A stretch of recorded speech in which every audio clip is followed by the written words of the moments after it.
નમસ્કાર, CB24 news સાથે હું રેશમા આપનું સ્વાગત કરું છું. આજે બંધારણના ઘડવૈયા બાબા સાહેબ આંબેડકરની 69મી પુણ્યતિથિ છે.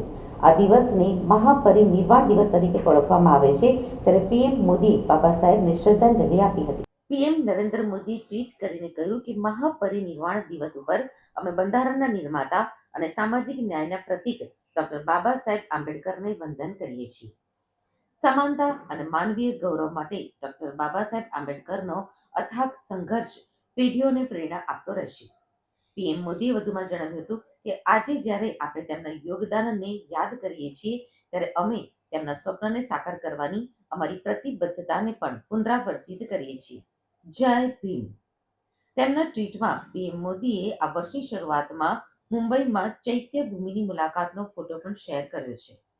આજે બાબા સાહેબ ભીમરાવ આંબેડકરની 69મી પુણ્યતિથિ છે. આજે બાબા સાહેબ ડોક્ટર ભીમરાવ આંબેડકરની 69મી પુણ્યતિથિ છે. ત્યારે ભારતીય બંધારણના મુખ્ય ઘડવૈયા બાબા સાહેબ આંબેડકરની પુણ્યતિથિને મહાપરિનિર્વાણ દિવસ તરીકે ઉજવવામાં આવે છે. મહાપરિનિર્વાણ દિવસ ઉપર કોંગ્રેસ પાર્ટીએ બાબા સાહેબને શ્રદ્ધાંજલિ અર્પણ કરી છે. પાર્ટીએ ટ્વીટ કરીને કહ્યું છે કે ભારતીય બંધારણના પિતા અને સામાજિક ન્યાયના પ્રતીક બાબા સાહેબ ડોક્ટર ભીમરાવ આંબેડકરની પુણ્યતિથિ ઉપર અમે શ્રદ્ધાંજલિ અર્પણ કરીએ છીએ. તેમના આદર્શો અને વિચારો યુગો સુધી આપણને ન્યાયના માર્ગ પર આગળ વધવાની પ્રેરણા આપતા રહેશે.